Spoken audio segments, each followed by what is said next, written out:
Hey friends, I know what you're thinking. They're amazing. I know, look at these. Your girl's got good taste, clearly. Isolation is really making me step up my style game, apparently. No. I like weird shit. I feel like...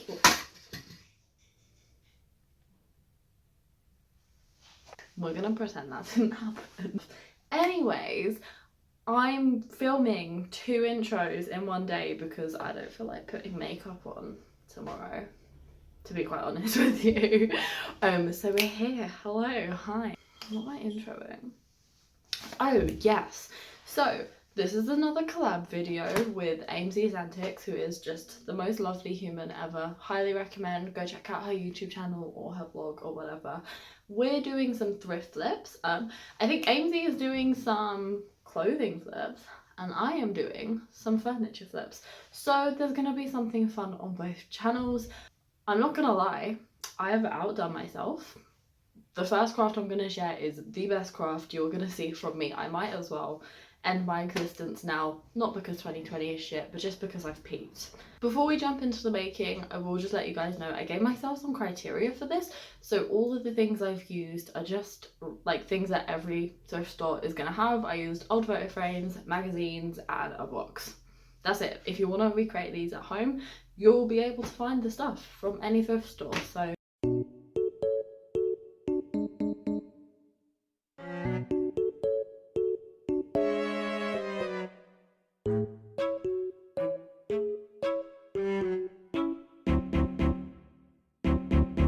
one is to pop down to the thrift store and find a nice big photo frame and spray paint your trellis gold. I use this Dulux paint.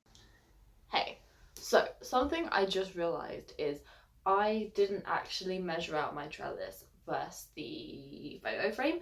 I found out yesterday by pure luck that it fits actually perfectly, but maybe don't rely on luck.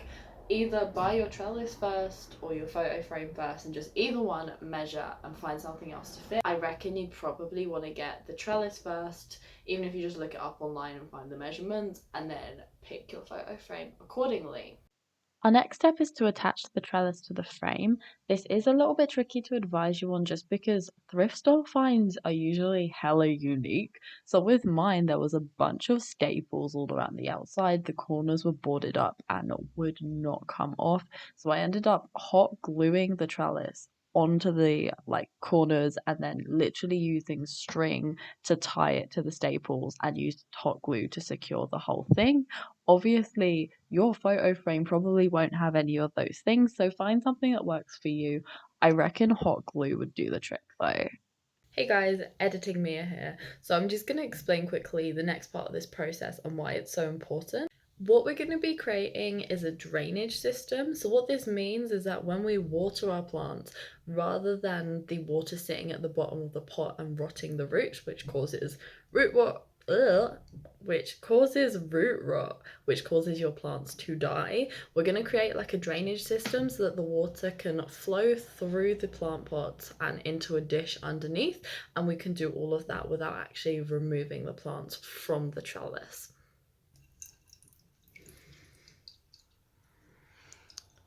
See? Drainage. For our next step, we need 2 mini wire mesh shelves. I got mine from Kmart for about $5, and then I just sprayed it with that same gold that I used for the trellis. If your pots haven't already got drainage holes, drill 4 into the base of each one.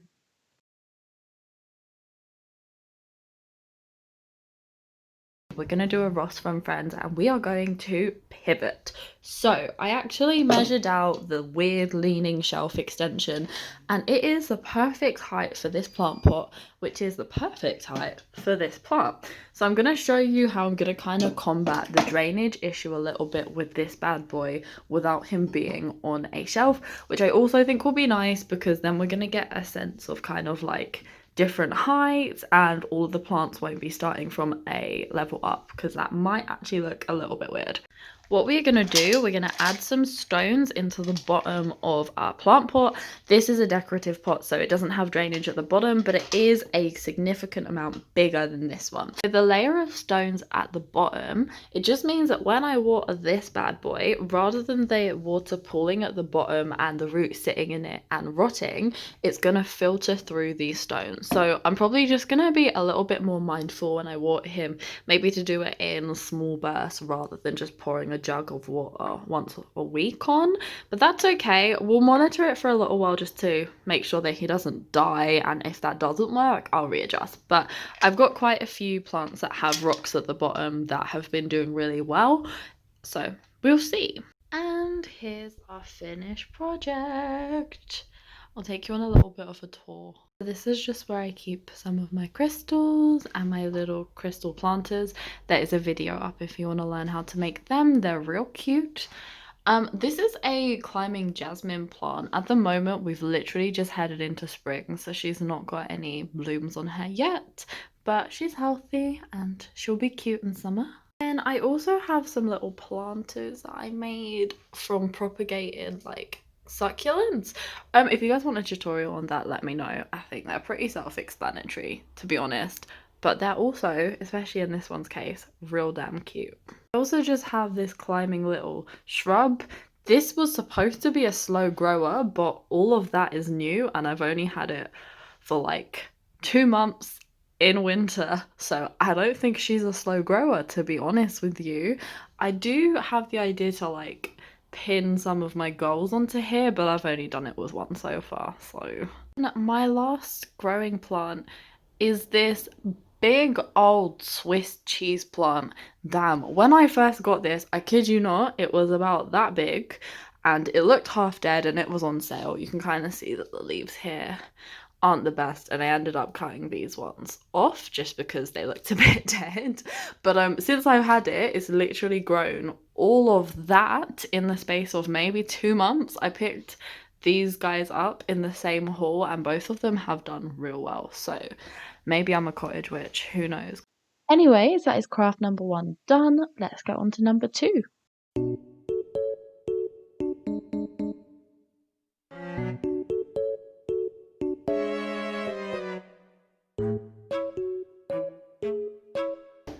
Okay, so we're tackling the whole stained glass box situation. So initially, I found like a hack to DIY stained glass using PVA glue. And then I went on to Kmart online to buy PVA glue. And they had fucking glass paint. All of this for $8 Australian. And for reference, that's like £4.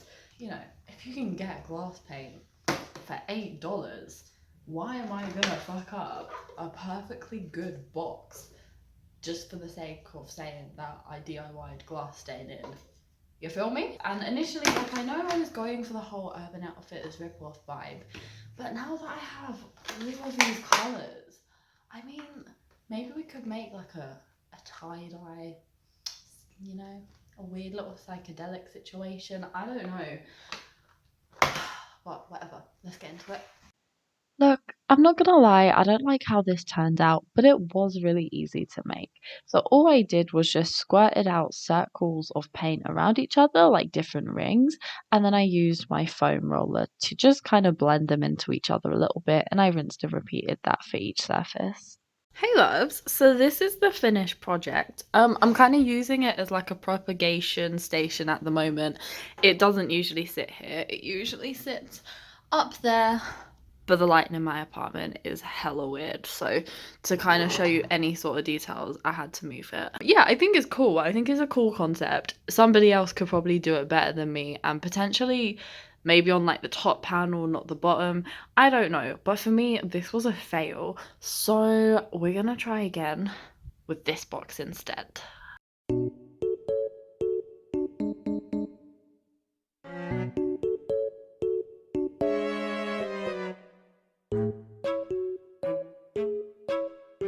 Our next craft is super simple and super cute. All you need is some pressed flowers and some Mod Podge, and that's it. So our first step is just to dab a bit of Mod Podge onto your glass box, place the pressed flour on top of it, and then just cover it again with Mod Podge. My only tip here is make sure not to use too much. So Mod Podge does dry up clear, so it's not going to leave like a big white mark or anything, but you can still see where it's dried up. So you want to get it as close to the flour as possible and as lightly as possible as well. And that's pretty much all you need to know. I repeated this for all sides of my box, left it to dry for a couple of hours, and then once the Mod Podge had turned clear, I knew it was ready, and I just popped all my skincare stuff in and popped it in the bathroom. Alright guys, so here she is finished. We're just using her as a little skincare box for our bathroom.